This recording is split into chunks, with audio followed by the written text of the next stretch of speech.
વંદે શ્રી પુરુષોત્તમં ચ પરમં ધામાક્ષરં જ્ઞાનદં વંદે પ્રાગજીભક્તમેવ મનઘાં બ્રહ્મા સ્વરૂપં મુદા વંદે યજ્ઞપુરુષદાસચરણં શ્રીયોગિરાજં તથા વંદે શ્રી પ્રમુખં મહંતગુણિનં મોક્ષાય ભક્ત્યા સદા. કહ્યું છે કે ગીતમ નૃત્યમ ચ વાદ્યમ ચ ત્રિભિઃ સંગીતમુચ્યતે.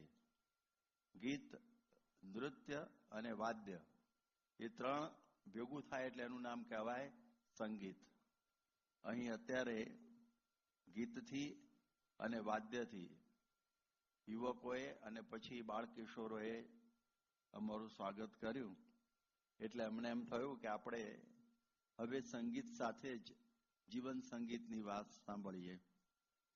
આપણે જોઈએ કે આપણા ભારત વર્ષની અંદર જે આપણો જે સામવેદ છે, વૈદિક સાહિત્યમાં આ સામવેદ એ સંગીતનો વેદ ગણાય છે. અને આપણા વિશ્વની લાઇબ્રેરીમાં જૂનામાં જૂનો ગ્રંથ એ વેદ છે. એટલે આપણી સંસ્કૃતિ બહુ જૂની છે. અને હવે એ સામવેદની અંદર ભગવાનની આરાધના માટે સંગીત, એટલે એમાં જે નાદની વાત આવે છે, ઓમ પ્રણવ કહે છે એને, કે નાદોપી બ્રહ્મણો રૂપમ. નાદ છે એ પણ ભગવાનનું સ્વરૂપ છે. અને સંગીત દ્વારા ભગવાનની આરાધના કરવી એ પણ એક આપણી ભારતીય વૈદિકી પ્રણાલિકા ચાલી આવેલી છે. એટલે એ દૃષ્ટિથી આપણા ત્યાં સંગીતના સુરોથી ભગવાનને આરાધાતા અને એ પ્રમાણે એ સંગીત આ પ્રમાણે ચાલતું અને એને દેવ દરબારની અંદર જ આ ગવાતું. અને એ રીતે જ બધા સમય સમયના રાગ હોય છે અને એ પ્રકારના પદો એ બધા હંમેશા ભગવાનની આગળ એમની આરાધના માટે ગવાતા. હવે તમે જુઓ કે આ ભગવાન અચળ છે, ધ્રુવ છે, એટલે સ્થિર છે. જેમ ધ્રુવનો તારો છે ને એ અચળ કહેવાય છે અત્યારે. હવે એ જે ધ્રુવ, એની ઉપરથી જે ભગવાનની આરાધના માટે ધ્રુપદની ગાયકી થઈ. ધ્રુવપદ એની પરથી અપભ્રંશ ધ્રુપદ, એટલે ધ્રુવપદથી આ બધું ગાયકી શરૂ થઈ. અને એના પણ બધા ગાનારા વિશેષ હોય છે. જે ડાગર બંધુઓ છે એ બહુ સુંદર એ ધ્રુપદની ગાયકીઓમાં બહુ નિષ્ણાત છે. અને એ બધા સલામત અલી, નજાકત અલી બધા. હવે તમે જુઓ કે આ પ્રમાણે ધ્રુપદ પછી એક સંગીતની અંદર થોડો વિશેષ થયું, થોડો ફેરફાર થયો, વિકૃતિ પણ થઈ. અને એમાંથી પછી આ પ્રમાણે આગળ શ્રાવણ, ઝૂલા, હોરી, ટપ્પા એ બધું ચાલ્યું. પછી જે ભોય લોકો જે ગાય છે એ ખ્યાલ, એની ગાયકી પણ ચાલી. અને ત્યાર પછી તો જરા નીચું ઉતર્યું કે કવાલી આવી, ગઝલ આવી અને છેલ્લે ડિસ્કો. હરિઓમ હરિ જેવો શબ્દ પણ ડિસ્કોમાં ચાલ્યો. એટલે આવી રીતે એનું અધઃપતન થવા માંડ્યું. ત્યારે જોઈએ કે આ ભગવાનની જે આરાધના માટેની ગાયકી, એમાં જે આપણે જોઈએ કે એ જે વલ્લભાચાર્યના પુત્ર વિઠ્ઠલનાથજી, એમના સમયમાં અષ્ટછાપ સખાઓ હતા જે સંગીતના નિષ્ણાત હતા. હરિદાસ બાબા, ત્યાર પછી જો કૃષ્ણદાસ, પરમાનંદદાસ, ચિત્તસ્વામી, વિષ્ણુ સ્વામી, કુંભનદાસ વગેરે. અને એ બધા ભગવાનની આરાધના માટે જ ગાતા અને એ રીતે એમાં ગુલતાન રહેતા. એમને કોઈ ઐહિક વસ્તુની કોઈ ઈચ્છાઓ હતી નહીં, એટલે એ રીતે ગાતા. અને જ્યારે અકબરના બાદશાહના સમયમાં તાનસેન, મૂળ તો હતા બ્રાહ્મણ, પછી વટલાયેલા, અને એ પણ ગાતા. પણ એની ગાયકી આ બધા રાજ દરબારની હતી. હવે એમાં તો બધા જલસા હોય, એમાં કોઈ પ્રકારે ભગવાનની સ્મૃતિને એવું બધું કશું હોય નહીં. એટલે એ ગાયકીનો કોઈ વિશેષ અર્થ નથી રહેતો. એટલે ભગવાન સ્વામિનારાયણે ગઢડા પ્રથમ પ્રકરણના 22મા વચનામાં કહ્યું કે સરોદ મૃદંગ સરોદા તાલ ઇત્યાદિ વાજિંત્ર વગાડીને જે આપણે કીર્તન ગાઈએ છીએ એમાં જો ભગવાનની સ્મૃતિ ન રહે તો એ ગાયું એ ન ગાયા જેવું છે. અને ભગવાનને વિસારીને તો જગતમાં કેટલાય જીવ ગાય છે, પણ એના મનમાં શાંતિ થતી નથી. માટે નામ રટન કરવું, નારાયણ ધૂન કરવી ઇત્યાદિ જે કરવું એ ભગવાનની મૂર્તિને સંભાળીને જ કરવું. આ એક વિશેષતા સંગીતમાં હોય છે. એટલે એ દૃષ્ટિથી ભગવાનને સંભાળીને ગાવું. અને એમને એમ ગાય તો એના મનમાં શાંતિ આવતી નથી. માઇકલ જેક્સન એ ગાતો અને દુનિયાને ગાડી કરતો, પરંતુ એનું જીવન જુઓ તો એ કહેતો I am always feeling lonely, I am always feeling lonely. આટલા બધા સંગીતના જલસાઓ, એટલું બધું એની પાછળ ધૂમ ધડાકા ચાલતું હોય, છતાં એને એકલતા લાગતી અને છેવટે એમાં ને એમાં જ ગયો. તમે જુઓ કે આ પ્રમાણે એને શાંતિની પ્રાપ્તિ થઈ નહીં, કારણ કે એમાં ભગવાનની સ્મૃતિ જેવું કશું હતું નહીં. એટલે આ બધા જે અષ્ટછાપ સખાઓ છે ને એ ભગવાનને સંભાળીને હંમેશા ગાતા. એટલે એનો આનંદ જ કોઈ જુદો આવતો. હવે આ પ્રમાણેના એક પ્રસંગ એવો બનેલો છે એમાં કે એક વખતે હવે એવું બન્યું કે હવે જે જહાંગીર એની જે પત્ની નૂરજહાં એની એવી ઈચ્છા થઈ કે મારે આપણા જે ત્યાં આગળ છે ને કે આપણા સંગીતકાર એમનું જે સંગીત મારે સાંભળવું છે. હવે એ તો બાબા હરિદાસના આશ્રમની અંદર એ રહેતા હતા. હવે એમને કહ્યું કે તમે આપણે સંગીત સંભળાવવું એમને. હવે એમણે કહ્યું કે ભાઈ હું તો દેવ દરબારમાં જ ગાઉં છું અને રાજ દરબારમાં તમે આ કશું ગાતા નથી, પણ એમને કહ્યું કે તમે ત્યાં પધારો, કારણ કે અત્યારે મુસલમાની રાજ્ય છે અને તમે આમાં ગાશો તો એ લોકો રાજી થશે, ને તો જરા મુશ્કેલી જેવું ઊભું થશે. એટલે એ સુરદાસજી એ ઉપડે છે. આ સુરદાસની વાત હોય છે. એ પણ ભગવાનને સંભાળીને હંમેશા ગાતા. તો એ સમયમાં એ વખતે અબ્દુલ રહીમ ખાન ખાના એમને આ તેડાવવા આવેલા અને પછી એમને થયું કે એ તો સુરદાસ હતા. એમણે કહ્યું કે જુઓ સુરદાસજી, તમે આનાકાની કરો છો, પણ તમે તો સુરદાસ છો, તમારા માટે દેવ દરબાર હોય કે રાજ દરબાર હોય એમાં શું ફરક પડે છે? તો ઠીક છે. અને પછી તો ત્યાં આગળ ગયા અને ત્યાં મોગલાઈ રીત પ્રમાણે બધા આસનો નંખાઈ ગયા અને જહાંગીર પણ એમના સિંહાસનો પર આવીને બેઠા અને પાછળ પડદા પાછળ એ બધા જે બેગમો અને શહઝાદીઓ પણ આવીને બધી ગોઠવાઈ ગઈ. અને એ સમયમાં સુરદાસજી એક પછી એક બધા પદો શરૂ કર્યા અને એમ લાગ્યું કે જાણે ગોલોક વૃંદાવન જ જાણે ઉતરી આવેલું છે એવું વાતાવરણ થઈ ગયું. એક દિવ્યતાનું વાતાવરણ છવાઈ ગયું.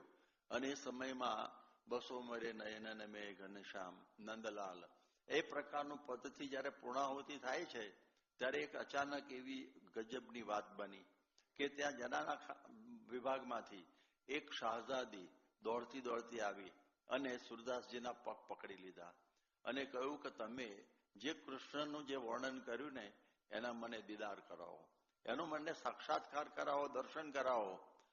જહાંગીર ઉભો થઈ ગયો. કાં તો મારી પોતાની શાહઝાદી જેનું નામ હતું આજ એનું નામ હતું. અને એકદમ એને થયું કે આ કેવું કહેવાય? એક મોગલાઈ શાહઝાદી એક હિન્દુ ફકીરના આ જે કદમોને પકડે એ તો બહુ જબરું કહેવાય. એને કહ્યું તું ઊભી થઈ જા. સંગીત સાંભળવું ને એ આપણી મોગલાઈ રસમ છે અને આવા જલસાઓમાં બેસવું એ આપણો મોગલાઈ શિરસ્તો પ્રોટોકોલ છે. એમાં આવી તને તડપણ થવી જોઈએ નહીં. આપણે બધા સાંભળીએ છીએ. જો છોકરાઓ સરસ રીતે રજૂઆત કરી, ભલે એમને સુંદર રીતે આ તબલાથી બધું વગાડ્યું, પણ આપણે બધા સંગીત સાંભળીએ છીએ, ભગવાનના ગીતો પણ સાંભળીએ છીએ, પરંતુ આપણને ભગવાનને મળવાની જે તડપણ થવી જોઈએ ને એ થતી નથી. અને જેને તડપણ થઈ જાય ને એ સંગીત દ્વારા ભગવાનને પહોંચી જ જાય. એટલા માટે આવી તડપણ મીરાબાઈને થયેલી. એ પોતે ભજનો રચતા પણ કરતા, એનો બધું કમ્પોઝિશન પણ કરતા અને ગાતા પણ કરતા. તો એ જે મીરાબાઈ છે તંબુરો પણ રાખતા અને એ જે ગાતા એ ભગવાનની પ્રાપ્તિ માટે, અને એ ભગવાનના અંદર લીન થઈને એ કીર્તનો ગાતા, અને એને ભાન ના રહેતું કે હું રાજરાણી છું. એ વખતે તો તમે જુઓ કે અત્યારે પણ છે રાજપૂતોની અંદર બધો મલાજો, તો એ બધા સાધુની સંગતમાં પગ ઘુંઘરું બાંધ મીરા નાચી. આ બહુ આશ્ચર્ય કહેવાય કે આવી રીતે રાજરાણીથી નચાય નહીં. એટલે એ નાચતી એટલે લોક કહે મીરા હો ગઈ બાવરી, કે કઈ ગાંડી થઈ ગઈ છે કે શું, પણ એને તો એક પ્રભુ મિલનની તડપણ હતી. અને કોણ જાણે એમાં ને એમાં એનું શરીર આખું લેવાઈ ગયું. પછી બધા વૈદોને બતાવ્યું કે આને શું છે, તમે જરા જુઓ તો ખરા. તો એ વખતે વૈદો દવા આપે, પણ દવા કઈ લાગુ પડે નહીં. નાડી જોવે એમાં કઈ ખબર પડે નહીં. ઔષધ મૂલી અંગન લાગત બૈદવા ટટોરત નારી. એને કઈ ખબર જ ના પડે કે આને શું થયું છે. આ ગાંડી જેવી થઈને ભજનની મસ્તીમાં ઘૂમ્યા કરે છે, શરીર લેવાઈ ગયું છે. ત્યારે એવા સમયમાં એમ થયું કે દર્દ કયું છે, ડાયગ્નોસિસ થતું નથી, કોઈ નિદાન થતું નથી. ત્યારે મીરાબાઈ પોતે જ કહે છે કે તમને કોઈને ખબર નહીં પડે, કારણ કે આ વાત કંઈક જુદી છે. કઈ વાત? કે ઘાયલ કી ઘત ઘાયલ જાને, કી જો ઘાયલ હોય જલ બિન જૈસે મછલી તરસે સોગત મેરી હોય. એરી મેં તો દર્દ દીવાની મેરો દર્દ ન જાને કોઈ. કે તમે ગમે એટલું મને કરશો પણ મારું દર્દ તમે જાણી નહીં શકો. આ તો ઘાયલ થયો હોય એને જ ખબર પડે ઘાયલની ગત. અને છેવટે કે છે કેવી મારી દવા ક્યારે થશે, ત્યારે છેલ્લે પોતે જ બતાવે છે કે દર્દ કી મારી બન બન ઘૂમું વૈદ્ય મિલ્યો નહીં કોઈ. મીરા કી પ્રભુ પીર મિટેગી જબ વૈદ સાવરિયા હોય. કે જયારે ભગવાન મને મળશે ત્યારે જ મારું દર્દ મટશે. છેવટે દ્વારિકાની અંદર ભગવાનની મૂર્તિમાં સમાઈ ગઈ ગાતી ગાતી. આ સંગીતની પરાકાષ્ઠા, તડપણ એને થઈ જવી જોઈએ. શહજાદી આજને તડપણ થયેલી. અને એ વખતે એ જહાંગીર ગુસ્સે થઈ ગયો, તુરંગમાં નાખી દો, જેલમાં નાખી દો. અને એને જેલમાં નાખી દીધી. ખાધા પીધા વગેરે તો એમને પડી રહેલી. 2 દિવસ થઈ ગયા. છેવટે માનો જીવ નૂરજહાંએ કહ્યું કે એને જ્યાં જવા ત્યાં જવા દો. આપણી દીકરી આપણી સામે મરે એ કેવી રીતે દેખાશે. અને પછી એને જેવી છોડીને તીરના વેગે સીધી વૃંદાવન પહોંચી. કારણ કે એને ખબર હતી કે વૃંદાવનમાં ભગવાન નાચે છે, ભગવાનના દર્શન થાય છે. એટલે એ બધી જગ્યાએ મંદિરોમાં જવા માંડી અને કહે છે કે અહીં મારે કૃષ્ણના દર્શન કરવા છે, કૃષ્ણના દર્શન કરવા છે. સુરદાસજીએ કહ્યું છે કે વૃંદાવનમાં પ્રભુ દર્શન દે છે. બધા કે પૂજારીઓ કે અમે ઘંટડી ખખડાઈને મરી ગયા, કશું અહીં છે નહીં, જા અહીંથી ભાગ. એટલે એને ત્યાંથી બધેથી ભગાડી. અને એમ કરતા કરતા તો સાંજ પડી ગઈ. અને નમતે પોરે થાકેલ પગે અને ભાંગેલ હૃદય એ બાંકે બિહારીના મંદિરમાં ગરી. એ વખતે પૂજારી કંઈક તમાકુ ખાવા ગયો હશે ગમે તેમ. એટલે એ વખતે ભગવાનની જેવી એને મૂર્તિ જોઈને એકલી પડી.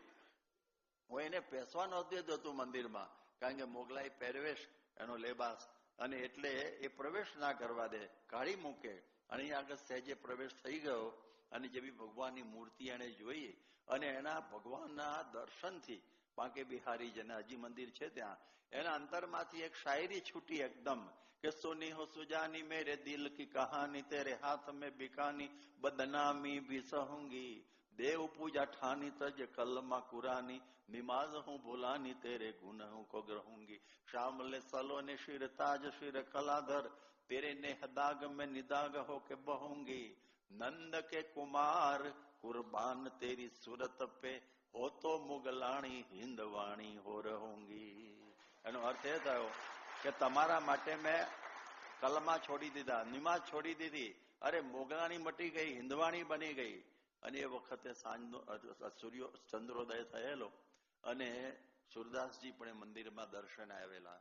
એણે આ સાજીદોનો અવાજ સાંભળ્યો આજે પ્રજ્ઞાચક્ષુ અવાજ ઉપરથી પારખી જાય કે આ જ પેલી શાહઝાદી લાગે છે. અને એમણે એને જોયા, પગમાં પડી, એણે આ માથા ઉપર હાથ મૂક્યો અને કહ્યું કે જો અત્યારે કહે છે કે ચંદ્રોદય થયો છે, મને તો દેખાતું નથી, પણ ચંદ્રોદય થયો છે, હવે તારું નામ આજથી ચંદ્ર સખી, અને તું મારા આશ્રમમાં જ રહી જા.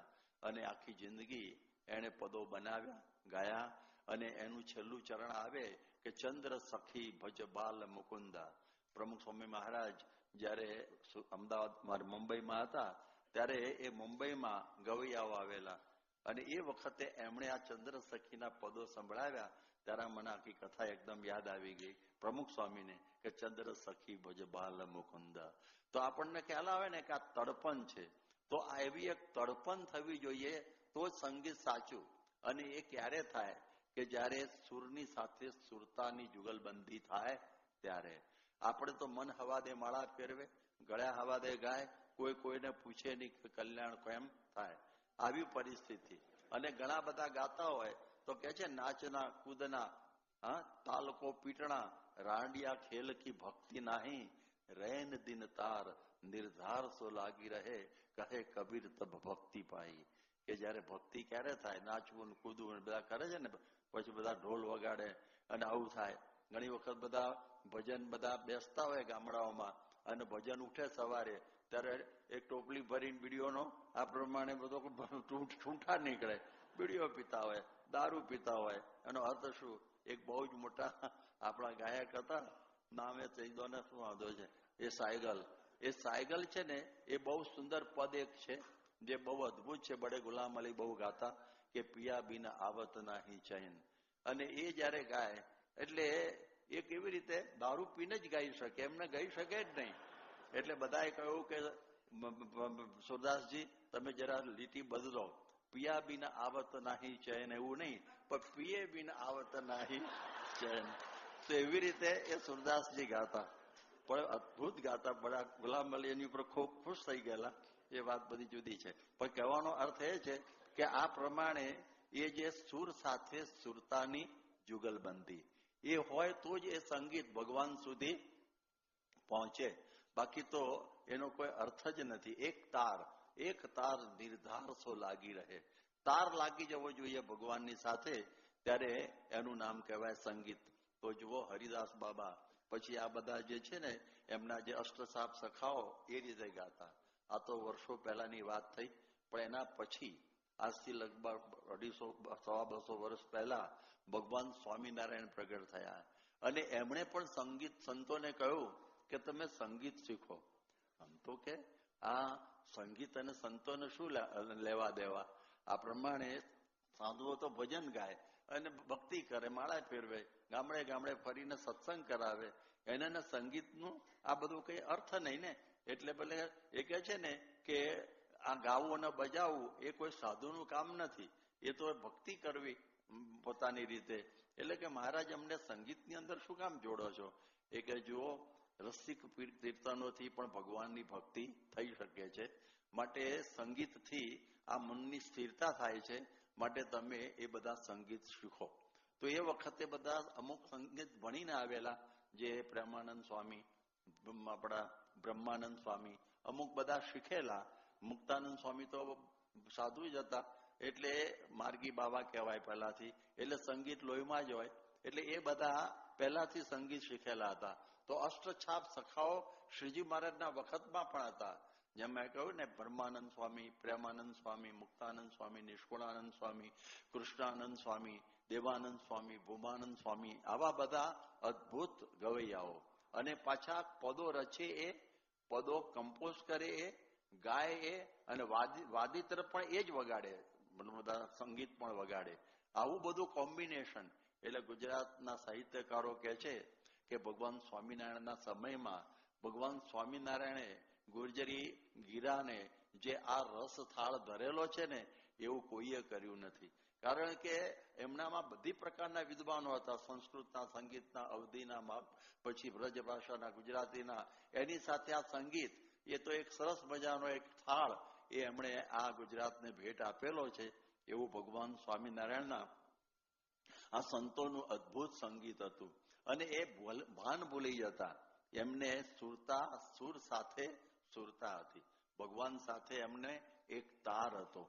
એટલે એ બહુ જબરી વાત છે કે સુરની સાથે સુરતાની જુગલબંધી. આમ તો તમે જુઓ કે જેમ હરિપ્રસાદ ચોરસિયા એ કંઈક વગાડતા હોય વાંસળી, તો એની સાથે શિવકુમારના સંતૂરની જુગલબંધી હોય. અમે ડાગર બંધુઓને કહી એમના કંઠની જુગલબંધી હોય, કોઈ જગ્યાએ વાદ્યની જુગલબંધી હોય. એટલે એવી જુગલબંધીઓ તો બધી ઘણી બધી છે, પરંતુ સુરની સાથે સુરતાની જુગલબંધી એ બહુ દુર્લભ છે અને એ સ્વામિનારાયણ ઘરાનાની વિશેષતા છે. જેમ દિલ્હી ઘરાના, જયપુર ઘરાના, મેવાતી ઘરાના, રંગીલા, કિરાના, ઘણા બધા, એમાં સ્વામિનારાયણ ઘરાનાની અંદર આ છે એક વિશેષતા. એક વખતે પ્રેમાનંદ સ્વામી ત્યાં ગઢડામાં ગેલા નદીના કાંઠે એક ઝૂંપડું હતું એમનું, સામાન્ય તૃણનું, ઘાસનું, એમાં બેસીને સવારે 4 વાગે આલાપ કરતા હતા. અને એ વખત ભગવાન સ્વામિનારાયણ દાદાના દરબારમાં અક્ષરવડીમાં પહોંચેલા અને એમના સૂરો એવા અદભુત વહેતા હતા સવારે ભૈરવના, અને એ ખેંચાયા અને મહારાજ ઠેઠ ત્યાં પહોંચી ગયા. અને ઠંડી સખત હતી અને બહાર ઉભા રહ્યા અને ઠંડીમાં ધ્રુજતા ધ્રુજતા પણ સાંભળતા હતા. અને પછી આમ થઈ ગયું એક જરા, અને એમને રસભંગ થયો. કોને? પ્રેમાનંદ સ્વામીને. કે આ કોનો અવાજ આવ્યો? અને તરત બહાર આવ્યા તો શ્રીજી મહારાજને જોયા, દંડવત કરવા માંડ્યા. મહારાજ ક્યાં ના ઉભા છો? તો કલાકથી. અરે કહેવું તો જોઈએ. એ કે તમારા સુરે મને ખેંચ્યો. તો જુઓ, સુરતની સાથે સુરતાની જુગલબંધી હોય તો ભગવાન પણ ખેંચાઈને આવી જાય. આરાધના, આનું નામ કહેવાય સંગીત દ્વારા ભગવાનની આરાધના. ભગવાન ખેંચાઈને આવી જાય તેવી પ્રકારના આપણા સંગીતકારો સ્વામિનારાયણ ભગવાનના દરબારમાં હતા. તમે જુઓ, આપણા બ્રહ્માનંદ સ્વામીએ દરેક પ્રકારના સંગીતના ક્ષેત્રોની અંદર પ્રાવીણ્ય મેળવેલું, અને એ વગાડતા ગાતા બધું જ, તબલા વગાડતા, સરોદ સતાર વગાડતા ગાતા, ચારણી સાહિત્યમાં પણ હોશિયાર, એવી જ રીતે હિન્દુસ્તાની સાહિત્યની અંદર પણ એટલા જ હોશિયાર. અને એ બધું ભણેલા પાછું ત્યાં બહુ સારી રીતે. અને એ અદભુત ગાતા વગાડતા. એમનો જે રેણુકી છંદ છે એ જયારે આ દુલાકાગને બધા ચારણો એની વિશે વાત કરતા કે રેણુકી છંદ એવો અદભુત બનાવ્યો છે કે રંગ ભર સુંદર શ્યામ રમે. અને આમાં છાબડામાં બીજો છંદ મૂકે એવો અમારી કોમની અંદર કોઈ દેવી પુત્ર ચારણ પાક્યો નથી, એવું એ કહેતા હંમેશા. તો એવી પ્રકારનું બ્રહ્માનંદ સ્વામીનું આ સાહિત્ય. અને વળી પાછા શીઘ્ર કવિ હતા. એક વખતે સભામાં જરા એ ઊંઘતા હશે, મહારાજે બેરખો નાખ્યો. એને કે મહારાજ શું કામ મને બેરખો નાખ્યો? કે ઊંઘો? અરે ઊંઘતો હોઈશ, હું તો ભજન બનાવતો હતો, ખરેખર તો ઊંઘતા જ હતા. એટલે કે છે કે ભજન બનાવો તો બોલો. એ કે એક કડી હું બોલું ને કે બધાએ ઝીલવાની, એટલે પેલી બની જતી જી તરત. એવા શીઘ્ર કવિ હતા.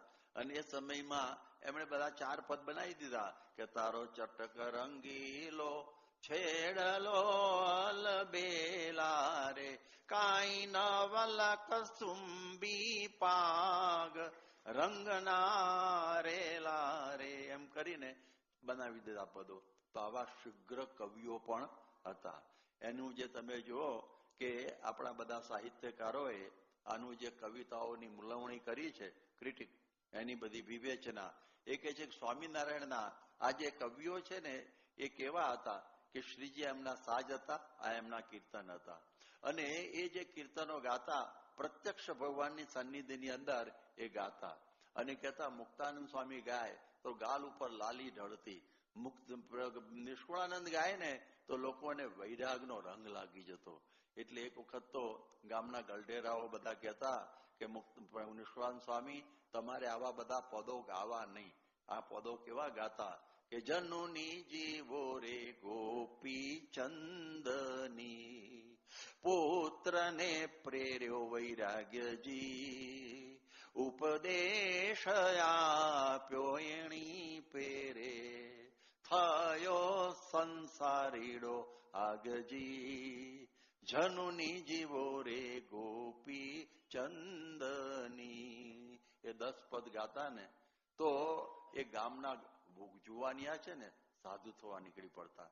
તો ગામના ગલઢેરા કહે કે તમે આ પદો ગાતા નહીં, આનાથી તો આખું ગામ ઉજ્જડ કરશો. એવી પ્રકારનું એમનું સંગીત હતું. લોકોને વૈરાગનો રંગ લાગી જતો, ભક્તિની મહેંદી રચાઈ જતી, એવી પ્રકારનું આ બધા પરમહંસોનું આ પદનું પ્રદાન હતું. એક વખતે એવું બન્યું કે જુનાગઢની અંદરના નવાબ અહમદ ખાનજી કંઈ અને સંગીતના શોખીન હતા, અને એ વખતે પ્રેમાનંદ સ્વામી એ ત્યાં હતા જુનાગઢમાં, અને ત્યાં ભગવાનની મૂર્તિ આગળ ગાતા હતા, અને એટલું હૃદય નીચોવીને ગાતા હતા કે એમને તો બહુ જ આશ્ચર્ય, અને ગાતા હતા એટલું બધું જોરદાર. અને જયારે પેલા નવાબ સાહેબ એ અંદર આવ્યા મંદિરમાં અને સંગીતના સુરો સાંભળ્યા ને એકદમ ખેંચાયા ઝડપથી, અને પગથિયા ચડવા જાય છે કે કોણ ગાય છે આ બધું. ત્યાં તો સંગીત પૂરું કરી અને પ્રેમાનંદ સ્વામી હાથમાં સરોદ અને આંખમાં આંસુ સાથે નીચે ઉતરતા હતા. એટલે કે તમે ગાતા હતા? ઓડિયન્સમાં ફક્ત ભગવાન મૂર્તિ એ પણ, અને એમાં આ હૃદયથી ગાતા. નહીં તો ઘણાને સામે ઓડિયન્સ બરોબર ના આવે તો ગાવાની મજા ના આવે. એટલે આ તો એમને જોયું કે આ કઈ ગજબનું ગાય છે, અને પછી તો એને જે લગની લાગી અને એને પછી નક્કી કર્યું કે હવે બીજા કોઈનું સંગીત સાંભળવું નહીં. બસ એને આનો આનંદ વ્યાપી ગયો. અને એક વખત ગ્વાલિયરના 4 ગવૈયાઓ આવ્યા, અને એ પણ બધા ગાયકી જાણનારા હતા, અને એમણે નવાબ સાહેબને કહ્યું कि हम आपके सामने कुछ चीज पेश करने के लिए आए हैं. એને કહ્યું કે देखो मैंने स्वामीनारायण के फकीरों का रूहानी संगीत सुना है, अब कोई दूसरा संगीत सुनने की मुझे ख्वाहिश नहीं है, ये तोशा ले जाइए, એટલે કે पारितोषिक और जाइए. अरे कि हम तो कुछ बाजारू के गायक नहीं है, हम तो हमारी चीज पेश करते हैं और उनकी कदर के रूप में कुछ लेते हैं, we are not street singers. તો એને કહ્યું ભાઈ તમે જે હોય એવો, પણ સ્વામિનારાયણના સાધુનું સંગીત જુદું, તો હમકો સુનાવો, સંભળાવો. એ કે જાઓ ગઢડે છે એ તો. અને પછી ગઢડે એમને મોકલ્યા વ્યવસ્થાપૂર્વક, અને ત્યાં સાંજનો સમય હતો. શ્રીજી મહારાજ દાદાના દરબારમાં બિરાજમાન હતા, અને એ સમયમાં હવે આ ત્યાં ગયા, કુર્નિશ બજાવી અને કહ્યું કે અમને સુના है कि आपके फकीर भी कुछ गाते हैं. એને કહ્યું હા હા તો हमको कुछ चीज सुनाएंगे. તો તરત કહ્યું બ્રહ્માનંદ મુક્તાનંદ પ્રેમાનંદ બોલાવો, અને બધા આવી ગયા. અને મહારાજને કહ્યું કે મહારાજે કહ્યું કે કંઈક આ ચીજ સંભળાવો અમને. તો એમણે કહ્યું કે શું ગાઈએ મહારાજ? તો મહારાજે વળી એમ કહ્યું કે ભૈરવી રાગ ગાઓ. ભૈરવ ભૈરવ એટલે કે આ તો કેવું કહેવાય ગુજરાત ગાંડી, સાંજના સમયમાં ભૈરવ રાગ ગવાતો છે. જેને રાગનું ભાન નથી આ સાધુઓ શું સંભળાવવાના? અને આ તો સાધુઓ દેખાય છે આવા જાડા કપડા પહેરેલા. હવે એ તો ગાશે, એમનામાં ગાવામાં જી આવે, રે આવે, લોલ આવે, 3 જ આવે ને. કે તારે માથે નગારા વાગે મોત ના રે, રે આવે પાછળ, લોલ આવે ને જી આવે. એમને સંગીત સાથે શું લેવા દેવા? પણ એમને કહ્યું ચલો આવ્યા તો છીએ એટલે હવે સભાની શિસ્ત પ્રમાણે બેસવું તો પડે ને. બેઠા, અને ત્યાં તો પ્રેમાનંદ સ્વામી આમ સરોદ મેળવ્યો. એની મેળવણી જોઈને જ તો ખુશ થઈ ગયા. આ તો કોઈ ગજબની વાત કહેવાય કે આ કેવી રીતે આમ મેળવે છે. આપણા સંતોનું સંગીત તે લોકો ખુશ થઈ જાય. આપણે યોગીચરણ સ્વામી છે ને, હવે આપણે વડોદરામાં હતા, અને ત્યાં દરબાર હોલની અંદર સંગીત હતું, અને ત્યાંની આપણી જે કહેવાય ને શું કહેવાય સંગીત કોલેજ, એના ડીન, એનું નામ માર્કંડભાઈ ભટ્ટ હજી છે, અને એ પણ હતા. અને એમને કોઈએ પૂછ્યું કે ગુજરાતમાં કોઈ સારા સંગીતકાર ખરા? એમ કોકે પૂછ્યું એમને કે જોઈ લો ના યોગીચરણ જેવું આખા ગુજરાતમાં કોઈ નથી. અને એ ખાલી એક સિતારમાં આમ આમ મારે ને ખબર પડે કે એને સંગીતનું કેટલું ઊંચું જ્ઞાન છે, આમ ખાલી સ્ટ્રોક મારે એમાં. તો એવા સંગીતકારો તો આપણા અત્યારે પણ. ત્યારે એ સમયમાં શ્રીજી મહારાજના આ પરમહંસે જયારે આમ સિતાર મેળવ્યું અને ગાયો શરૂ કર્યું, આલાપ શરૂ કર્યો, અને પછી જયારે મુખડું બાંધ્યું કે ચંદન ચર્ચિત નીલ કલેવર ખટિત પીત પટવીર પટવીર એમ કરીને જ્યાં એમણે આમ શરૂઆત કરીને ત્યાં તો કોકડા બોલવા મંડી પડ્યા. અને સંધ્યાની જે લાલીમાં, અરુણની લાલીમાં આમાં પલટાવા માંડી, કોકડા બોલવા મંડી પડ્યા. અને એ વખતે સુભાન અલ્લાહ કરતા પેલા ઉભા થઈ ગયા. અરે કે ક્યાં વાત હે, આ તો સાંજને સવારમાં પલટી નાખ્યા આ લોકોએ, આવું સંગીત. અને એને આશ્ચર્ય થઈ ગયું. ત્યારે શ્રીજી મહારાજે એમને કહ્યું કે જુઓ આ અમારા સંગીતકારો છે ને એ ખાલી તમારા જેવા ગવૈયા બજવૈયાઓ નથી. આ અમારા સંગીતકારો છે ને એનું તમે સંગીત જોયું ને કે એ સાંજને સવારમાં પલટી નાખી. એ તો એક સંગીતની કરામત છે.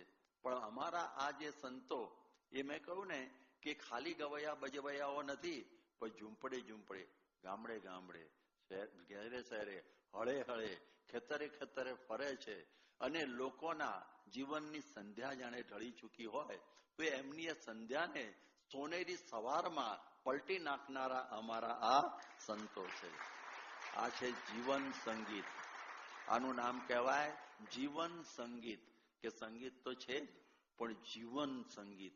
તો આ પ્રમાણે આ રીતે આખા આ સંતોનું જીવન જોઈને એમને બહુ આશ્ચર્ય થયું. આવું કાર્ય કરે છે. તો આપણે બધા જોઈએ છે કે પ્રમુખ સ્વામી મહારાજ પણ આવા જીવન સંગીતકાર છે. કેટલા કેટલા લોકોની આ ઢળેલી સંધ્યાને એમણે સોનેરી સવારમાં પલટેલી છે.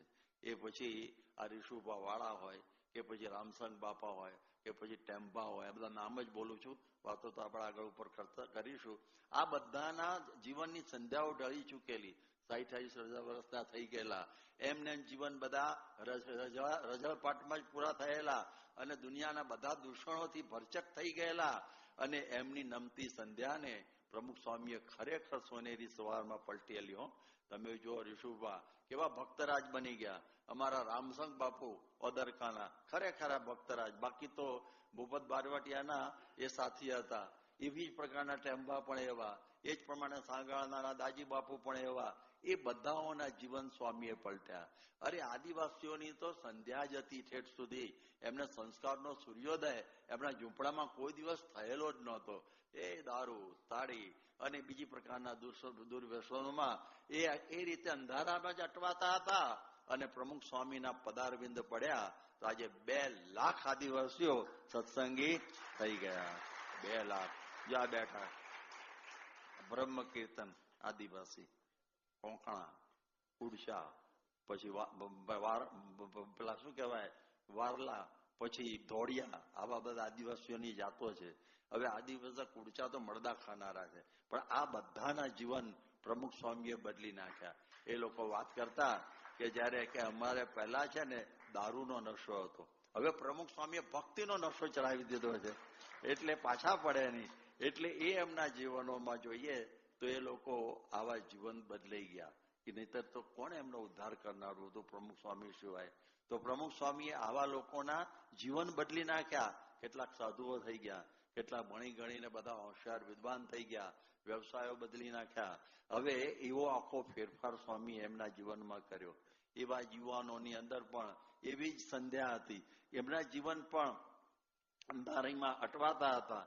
તો પ્રમુખ સ્વામી મહારાજે 2 લાખ યુવાનોના જીવન બદલી નાખ્યા. જયારે ષષ્ઠી પૂર્તિ થઈ અને 60,000 યુવાનો જયારે એમણે જોયા સંધ્યાના સમયે નરેન્દ્રભાઈ મોદીએ, તો ઓહો, સ્વામીએ શું કર્યું આ ચમત્કાર, આટલા બધા જીવન પરિવર્તનનો. અને એ લોકો જયારે છૂટા પડ્યા એમની બસમાં બેસવા, 2 રસ્તા ઉપર છોકરા અને છોકરીઓ જુદા ચાલે નીચા જોઈને, શું કહેવાય. તો આ પ્રમુખ સ્વામીનો ચમત્કાર કે આવા પ્રકારે સાંજને સવારમાં પલટવાનો. તો આવું કાર્ય એમણે કર્યું. એટલે એમનું આ મહાન કાર્ય. છેલ્લે એક વાત કરી દઉં કે સંગીતને લગતી, કે સંગીતમાં સપ્ત સૂર હોય છે, સારે ગમ પધ ની સા. એમાં મુખ્ય સૂર છે સા. એટલે એ સા એ બહુ મહત્વનો છે. એટલે એ સા સહેલો નથી. આપણા અલ્લાઉદ્દીન ખાન કહેતા કે મેને મેરી જિંદગી મેં સચ્ચા સા 2-3 બાર કયા બજાયા હોગા. હવે તો જબરજસ્ત સંગીતકાર અલી અકબર ખાન, પછી આપણા અન્નપૂર્ણા, રવિશંકર, એ બધા એમના શિષ્યો. એ તો એમની પુત્રી હતી પેલી તો. પણ કહેવાનો અર્થ એ છે કે આ પ્રમાણે સાચો સા જો વાગી જાય ને અથવા કંઈક વગાડી જવાય તો સમાધિ થઈ જાય. એટલે સંગીતમાં પહેલો સા ગુંટાવે તમને, સા ગુંટો એ પાકો કરાવે સંગીતકાર, નવા સંગીતકારને. તો આ પ્રમાણે સા બહુ અઘરો છે, અતિ કઠણમાં કઠણ છે. અમારા એક દીવ ગંધર્વ હતા સારંગપુરમાં સંગીતના શિક્ષક, આ મલગારી હતા. અને એને સંત સ્વામી કે તમે સાધુ થઈ જાઓ. અરે કે મેં સા તો અભી ઢૂંઢતા હું, સાધુ કે મેં સા ઢૂંઢતા હું. એટલે હજી સા મળ્યો નથી. આટલું ગાનારા તો પણ શા માટે આવું બોલતા.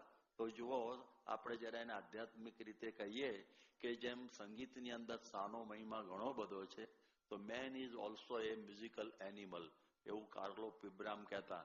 Main is also a rational animal તો છે જ, પણ ઓલ્સો મ્યુઝિકલ એનિમલ. એ સંગીતમય પ્રાણી છે. એના જીવનમાં પણ સપ્ત સુર છે. જુઓ, સાની વચ્ચે રેગામાં પધાની છે, વચ્ચે આ બાજુ સા, છેલ્લે સા, વચ્ચે રેગામાં પધાની, એટલે બે સાની વચ્ચે પેલું છે, તો જ શોભે છે સંગીત. એવી રીતે સા એટલે ભગવાન. યાદ રાખજો, સા એટલે ભગવાન. એટલે જીવનની શરૂઆતમાં ભગવાન, જીવનની અંતમાં પણ ભગવાન, અને વચ્ચે રેગામાં પધાની. એટલે આપણી પાસે બધું હોય સુરો, પણ પેલા બે ના હોય ને સપ્તસુરમાં સાનો સા ના હોય ને, આગળનો પાછળ એક જ છે, એ ના હોય તો બધું સંગીત બેસુરું બની જાય. સા બરોબર ના વાગે તો સંગીત બેસુરું બની જાય. એટલે સાને બરોબર બેસાડો. ઘણા સંગીતકારો સા એક સુર દબાવી અને પછી ગાતા હોય, એ દબાઈ જ રાખે. તો સાને દબાવી રાખવાનો છે, એટલે ભગવાનને. એટલે જીવનની શરૂઆતમાં અને પણ સા, એને કહે છે ને કે ઇન ટ્યુન વિથ ઇન્ફિનાઇટ. આપણે ભગવાનની સાથે ટ્યુન મેળવવો જોઈએ. એ વગર બધું નકામું થઈ જાય, આપણી આખી ઓર્કેસ્ટ્રા બગડી જાય. તો તમે જુઓ, એલ્વિસ પ્રિસ્લીમાં બધું હતું પણ સા હતો નહીં, તો ફેલ ગયો.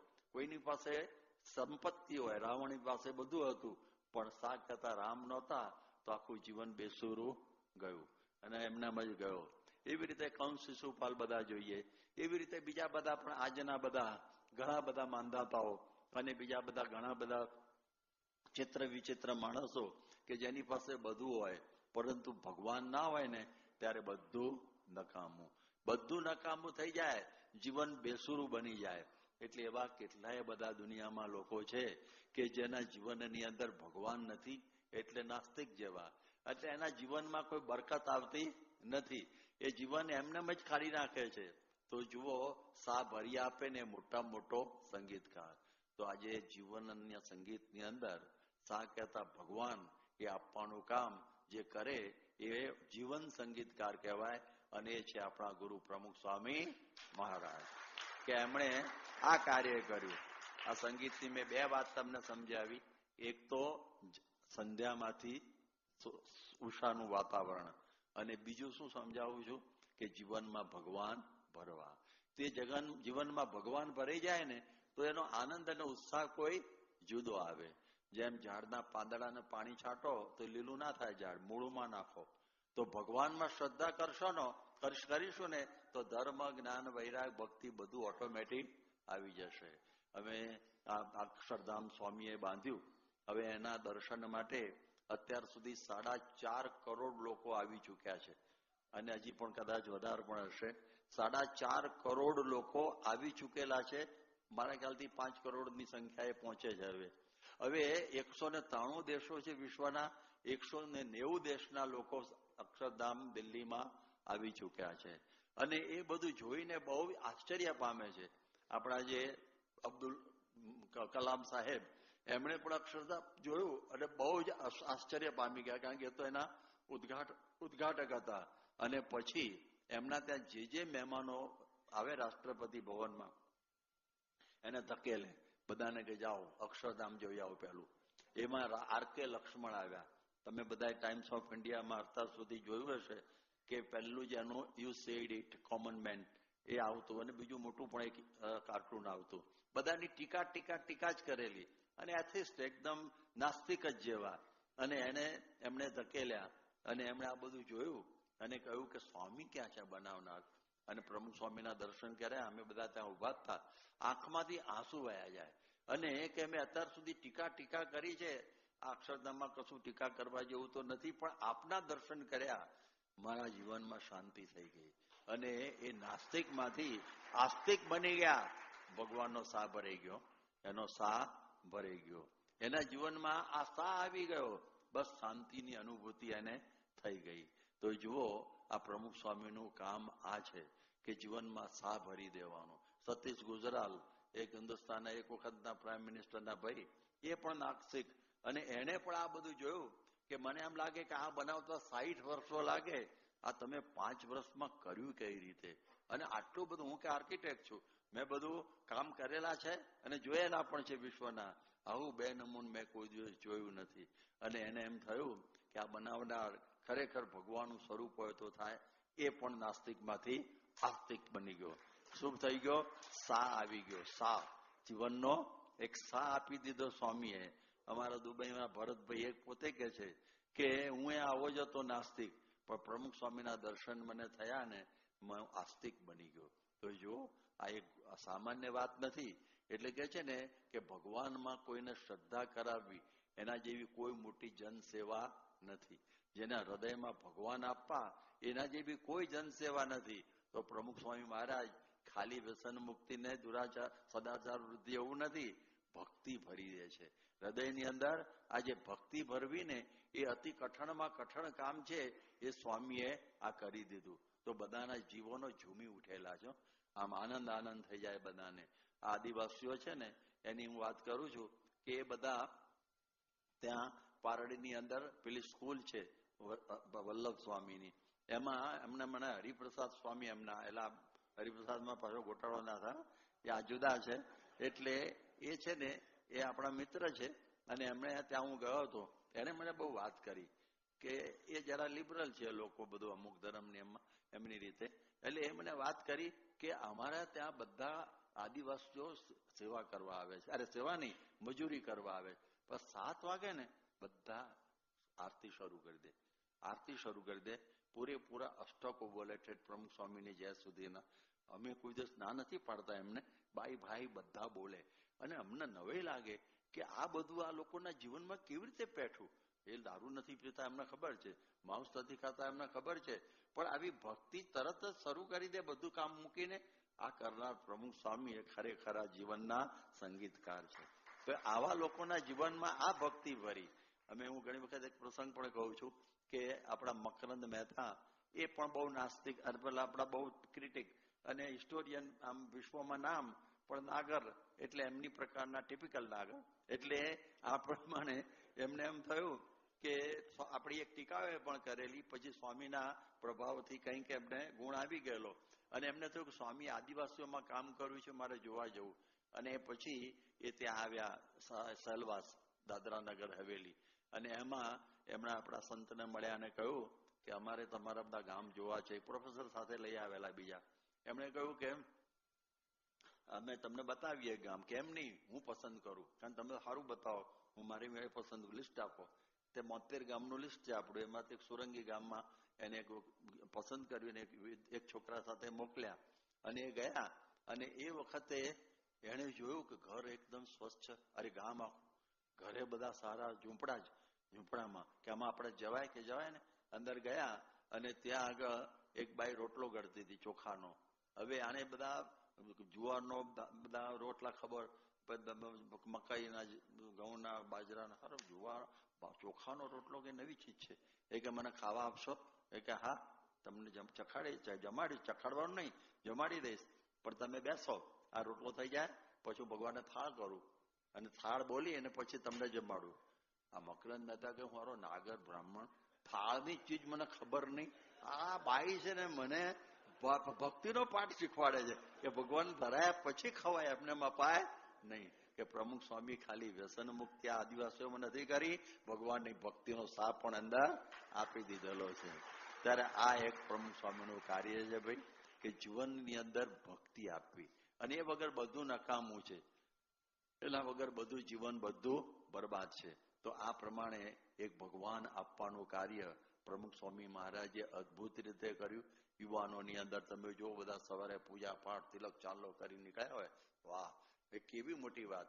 પેલું તો થાય વ્યસન મુક્તિ, એનું કામ જુદું છે, પણ ભગવાનની ભક્તિ પરાયણે એમણે 10 લાખ સત્સંગીઓ તૈયાર કરેલા છે. તો આપણે તો આટલું જ છેલ્લે માગીએ કે પ્રમુખ સ્વામીના હૃદયમાં તો ભગવાનના તાર, આપણે તો એક જ તારની જરૂર છે. એવી સતત તંત્રીમાં જેમ 100 તાર હોય, આમાં અનંત તાર છે ભગવાનના, એ સાથે એક થઈ ગયેલા છે પ્રમુખ સ્વામી મહારાજ.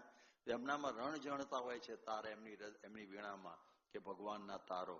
આપણે એટલું જ માગીએ કે આપને તારા અંતરનો એક તાર, બીજું કાંઈ ના માગું. એક જ માગવાનું કે બસ તમારા અંતરની વીણાનો એક તાર જો અમને આપી દો તો અમારી જે જીવન વીણા છે ને એ હરિ વીણા બની જાય. એમાંથી એક અદભુત સુરો પછી આવે. પછી તો જીવનમાં માન અપમાન સુખ દુઃખ એ પછી સાઉથ આફ્રિકા હોય કે ઇન્ડિયા હોય કે પછી લંડન અમેરિકા હોય, પણ એ તાર રણજણ્યા કરે અને આનંદની અંદર આપણે ગૌરવ રહ્યા કરીએ. તો આવું એક દિવ્ય જીવન જીવનાર પ્રમુખ સ્વામી મહારાજ કેવું અદભુત જીવન જીવી ગયા. અને એ સંગીતના તારો એ ગુંજતા રાખવા માટે એમણે પોતાની સિતાર કે વીણા બંધ નથી રાખી. આજે મહંત સ્વામી દ્વારા પણ વાગી જ રહેલી છે અને એમાં જે તાર મેળવી લે એનું જીવન પણ મધુર અને દિવ્ય બની જાય. સ્વામિનારાયણ ભગવાનની